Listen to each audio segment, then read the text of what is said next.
And we're back for another episode. In this episode, we're going to be finishing off the patch 5.5 story in Final Fantasy XIV. And as always, hello from Mithrie. What's up? So, we have just finished the dungeon, Palgfan. So, we are here with Alpha Node. Let's talk to him and the rest of the Scions. So, the quest is called When the Dust Settles. Alpha Node is minded to share his account of the events that unfolded in Palgfan with the Sultanate.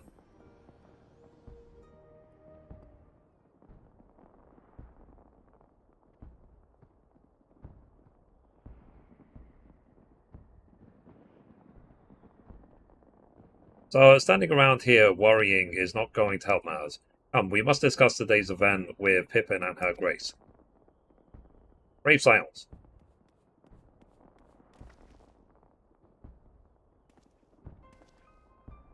Would that I could treat you to a hero's welcome, but I bear urgent news from the Frontisserie. Your grace, whatever is the matter?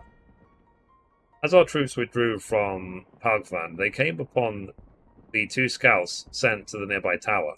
I have yet to hear a full account, but it seems that one of them, your friend I believe, has been wounded, and was being dragged away by the other. Oh no. I must go. Forgive me, Your Grace.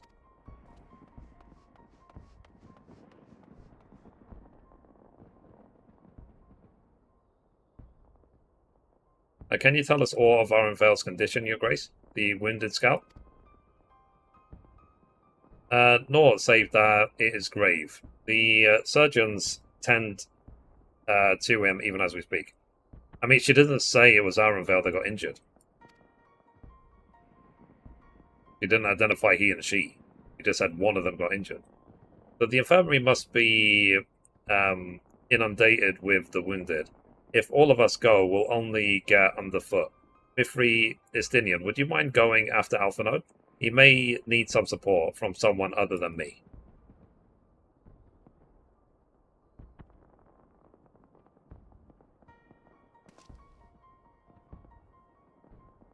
Very well. Thank you. The rest of us will see the relevant people know what took place in Palgfan.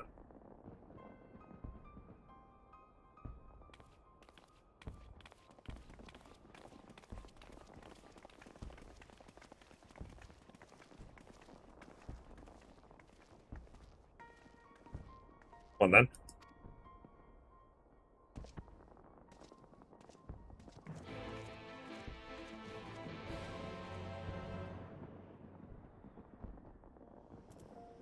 Okay, so we need to get over there. So once we get there, we will continue. Okay, we made it, so let's talk to the surgeon.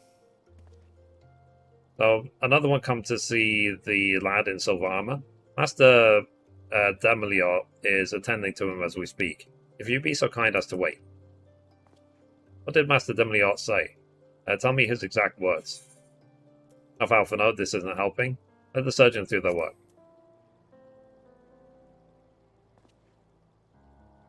But you're right, forgive me. When we said our farewells to Arenvale, I was afraid that something like this might happen. Now that it has, all I can do is wait.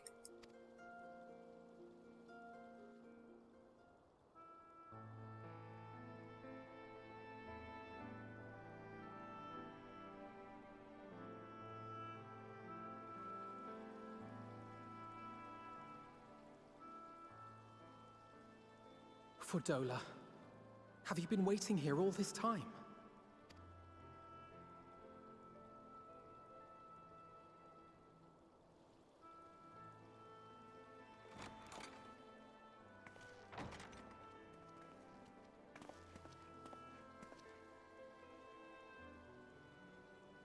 We have done what we can. The rest is up to him. May we see him? I do not think that wise. You must let him sleep.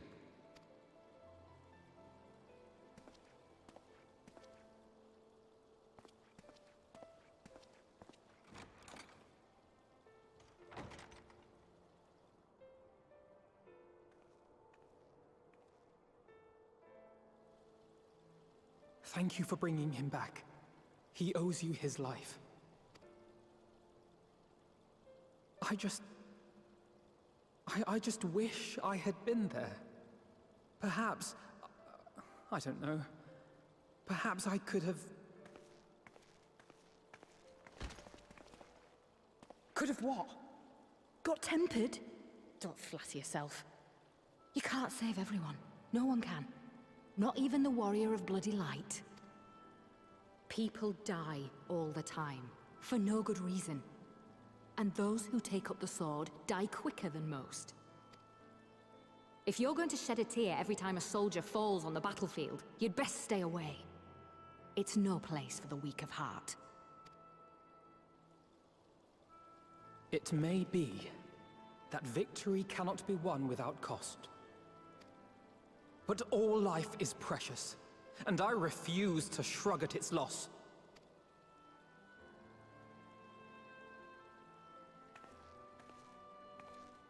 All life is precious! Oh, you need to grow up, little man. Before your sparkling ideals get everyone killed.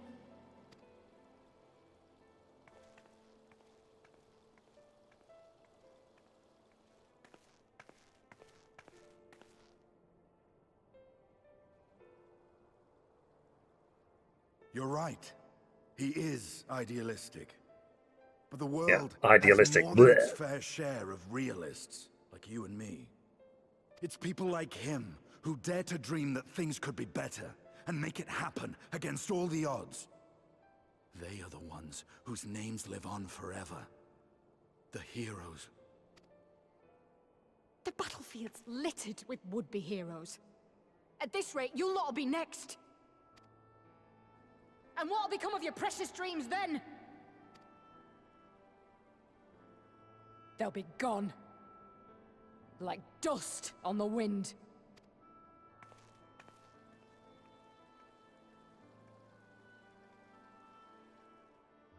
Dreams worth fighting for don't die so easily.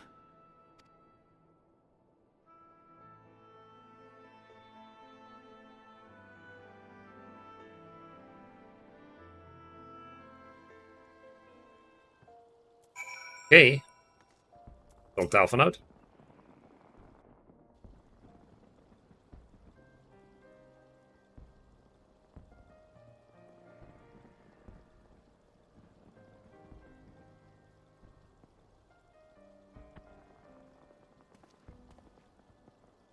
I know. There is nothing more that I can do here. Come, let us rejoin the others. Grace invites the Signs of the Seventh Dawn to join her in the Fragrant Chamber. Your comrades have already arrived. Will the three of you be joining them? You will.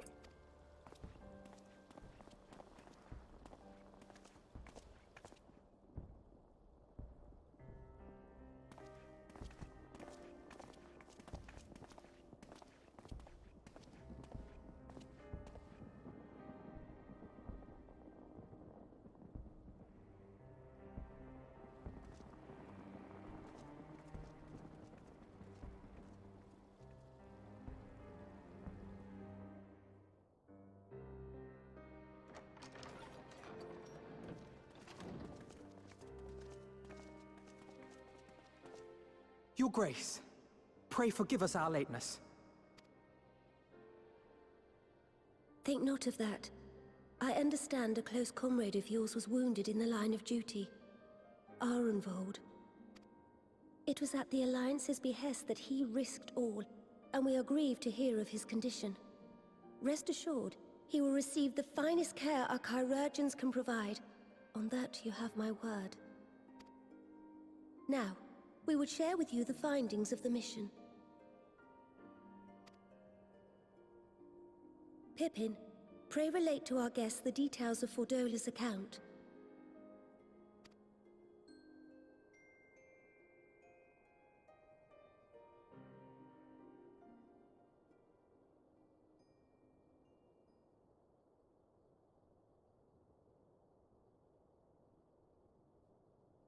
First Bahamut, now Ifrit. or lunar Ifrit, as Fan Daniel would doubtless have it. 'Tis now all but certain that the towers were conceived to facilitate the summoning of primals by those imprisoned within. Less certain is the means by which the Telophoroi constrain the wills of said entities to enact their designs in defiance of the pleas of their victims. Mayhap they do not. If mere proximity to the towers is enough to make loyal servants of the Empire's mortal enemies, it stands to reason that the same is true for those held captive. They invoke their gods for the good of Garlemald, and in their disturbed state of mind, summon a primal whose form reflects their own alteration. It all begins to make sense. Upon closer inspection, I realized that the towers bear a striking resemblance to a much larger structure which Urianger and I observed from afar during our visit to the Imperial capital. Assuming it too is capable of tempering those in its immediate vicinity, it would go some way to explain the swiftness with which the Telophoroi managed to rally so many Imperials to their cause.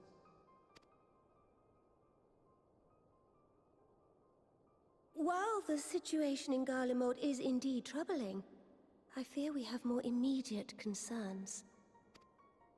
Ifrit was not the only primal summoned. At approximately the same time, observers at several other towers bore witness to the emergence of further such entities.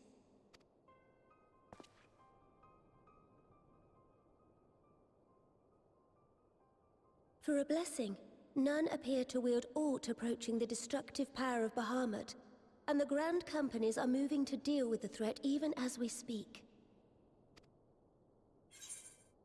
So you need only tell me where they are, Your Grace.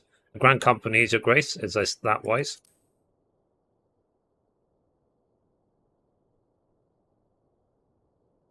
Though we are aware that the task will not be easy, we would call upon the Scions only as a last resort.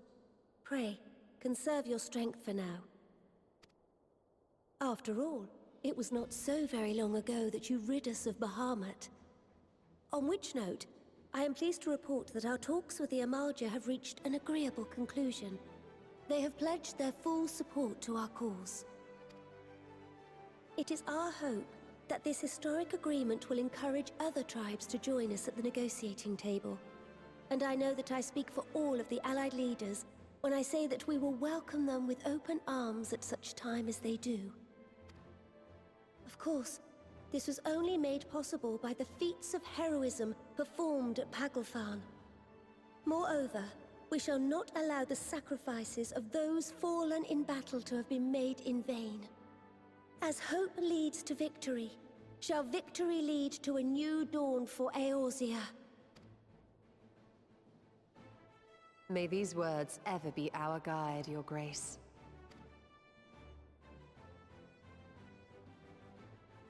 Now, if you will forgive me, I must consult with the Syndicate on the matter of our new allies' integration. Till next we meet, my friends, I bid you safe travels and blessed respite.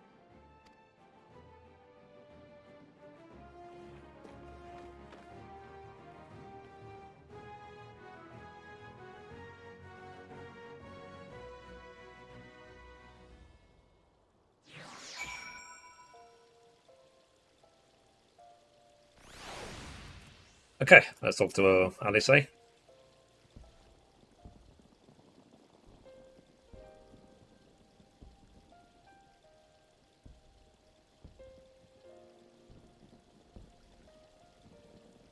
then, unless anyone has any objections, I think it's about time we return to the Rising Stones.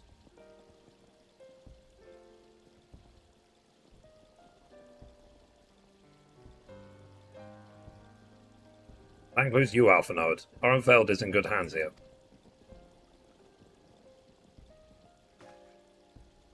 Of course, you would doubtless mock me for pacing about the infirmary. Let's retire then, that we might regain our strength in readiness for the coming challenges.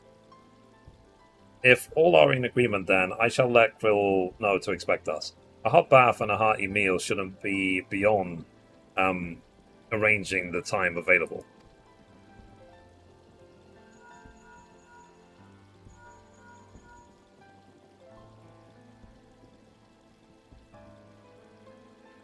It'll be good to be home. I have some thinking to do.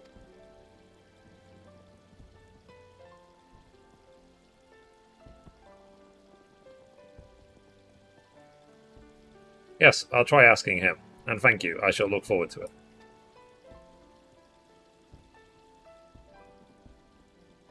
Our comrades eagerly await our return, and Kryl, in particular, has a few matters she is keen to discuss, on one of which concerns you, Estinian. Believe it or not, you will join us, won't you? Fine. Really? I thought you said you were avoiding that Baldassian woman.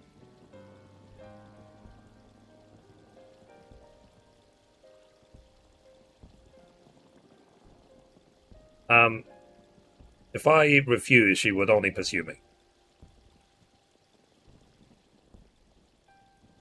Let's get this over with, shall we?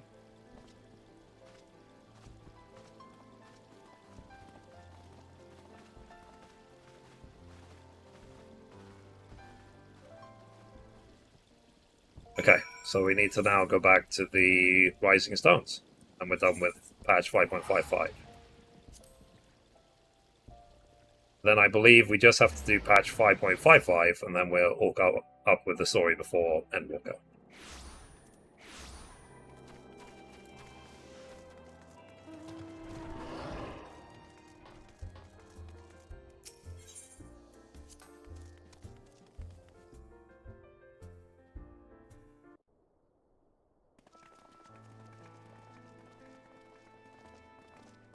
Welcome back. I expect you must all be exhausted. Ere you take your rest, however, I would beg a moment of your time. Thanks to Arenvold's selfless efforts, we may now be confident that we understand the function of the towers.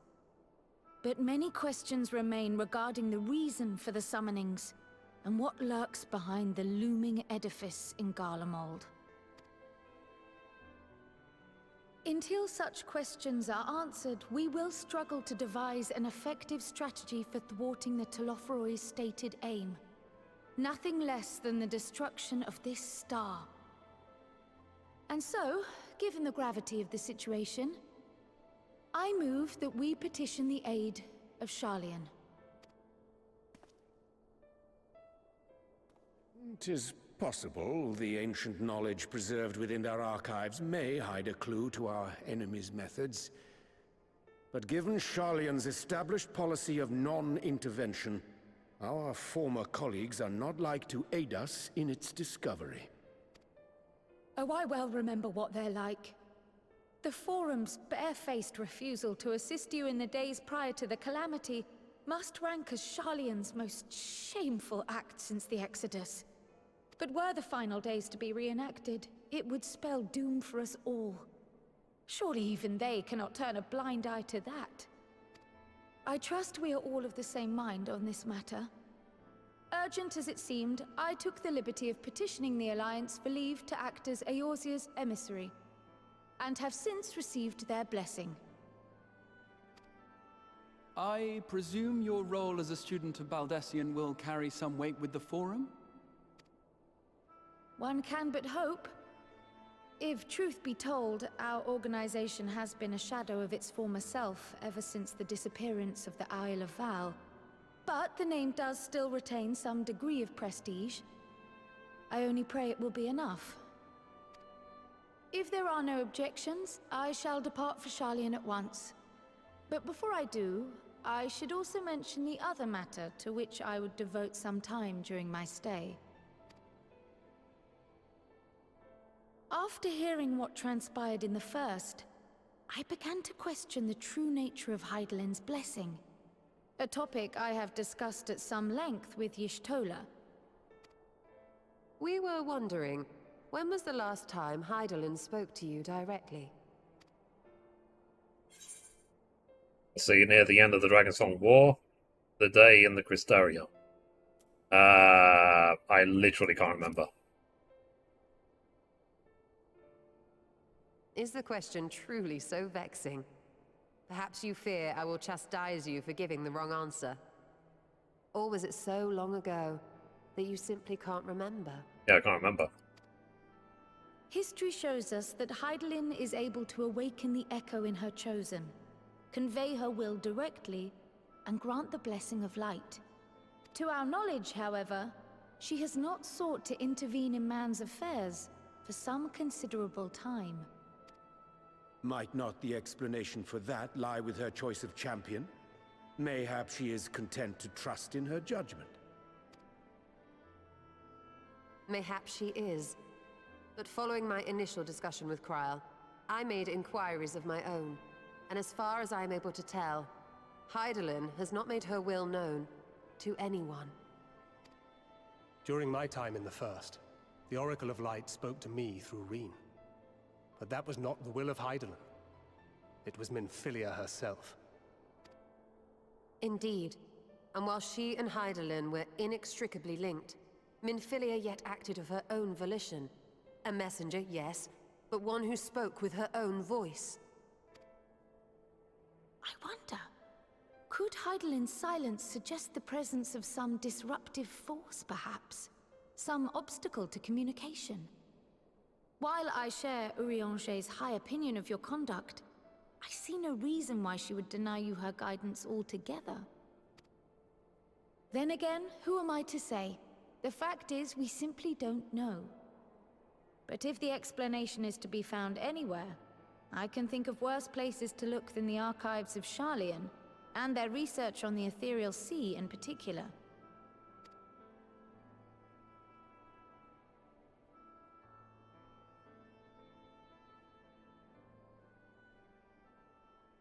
Resolved though I am to go, believe me when I say that I take no pleasure in the thought of leaving you a member short.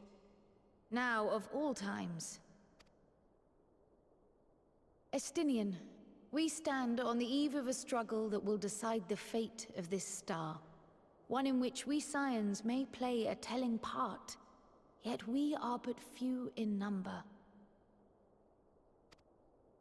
And so I must ask you again, will you join us?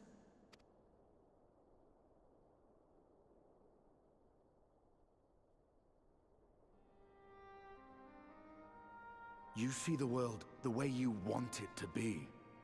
I see the world the way it is. You are idealistic to a fault. But I know you would never turn your back on those in need. Never close your eyes to their suffering. And somehow, your deeds lend truth to your words, giving the lie to my doubts in so doing. I have seen others draw strength from your belief. In Ishgard, in Alamigo. You inspired them to stand up and fight. To win, no less. And even when you lost those you held dear, you carried their spirit with you and made their memory your guiding light. The burden of so many hopes and dreams would be too heavy for most to bear. But you bear it willingly, as you have shown me. Some dreams are too important to let go. I mean, is this some really long no? If you have need of my strength, it's yours. Just kidding. After all you've done, how could I refuse? Thank you, Estinian. Whatever challenges await us, I shall not falter. You have my word.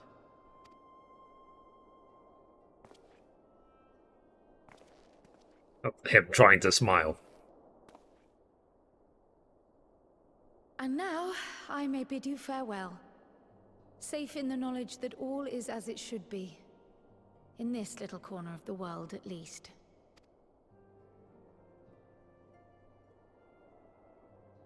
You will be sorely missed. Tread warily in Sharlayan, and do try not to let the Forum embroil you in their politics. A forlorn hope, I know, given the individuals involved.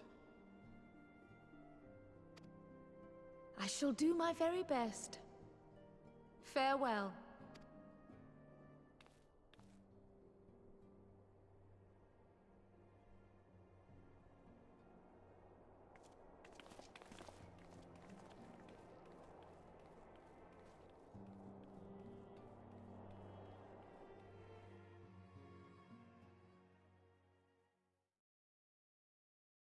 Meanwhile, in the Imperial Palace.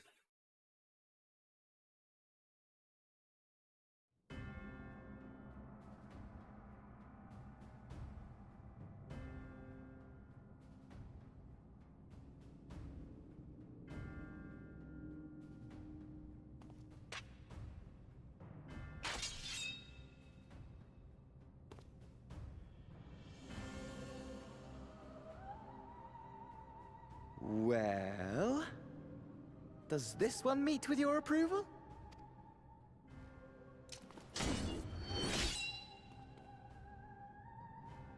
Apparently not. Or could it be that you're still upset about the dragons? You are unwise to remind me of so costly a failure.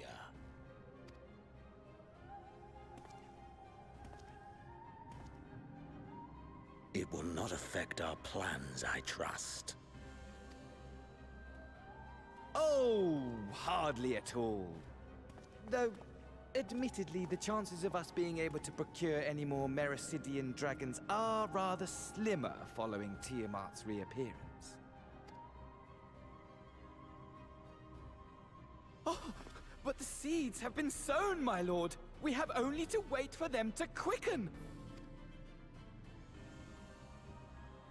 Speaking of preparations, is it safe to assume that you will be ready to control you-know-what? The hour draws nigh.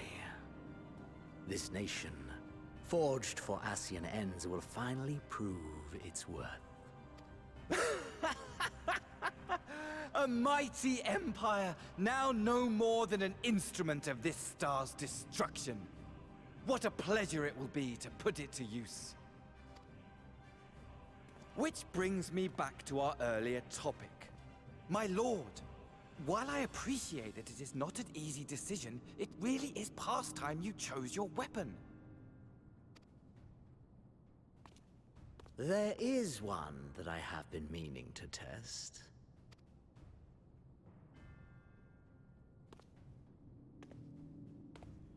Well, well, not quite what I was expecting, though I will say, it does seem rather apt.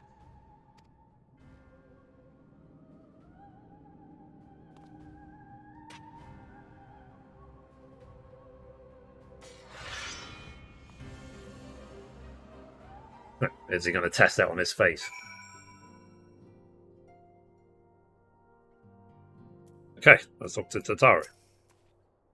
So, well, it looks like I'm going to have a busy few moons. Not that they ever seem to be anything but. Banquet's got me dispatching troops to every corner of the realm, which is not to say I don't trust the Alliance, because I do, but when it comes to putting down primals, nobody does it better than us. So, well, then you lot more accurately. You won't catch me trading blows with a primal in the near future, but for every fell fiend you vanquish, there's countless meals to arrange, baths to fill, sheets to wash, stores to replenish, and the list goes on. Which is where I come in, and gladly, mind you, it's the least I can do to support the scions who risk life and limb like poor Arenvale. I wish there was something we could do for him, but we'll have to settle for saying the odd prayer keeping a roof over our heads. It wouldn't do to have him come back to a complete shambles now, would it?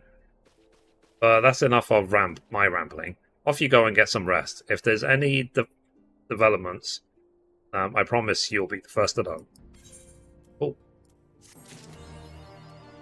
Alright. So that's patch 5.5 done. And at least they will start patch 5.55. So anyway, guys, that's it for this episode. Thank you for watching, and as always, goodbye from me, and goodbye from Mithrie. Bye, guys.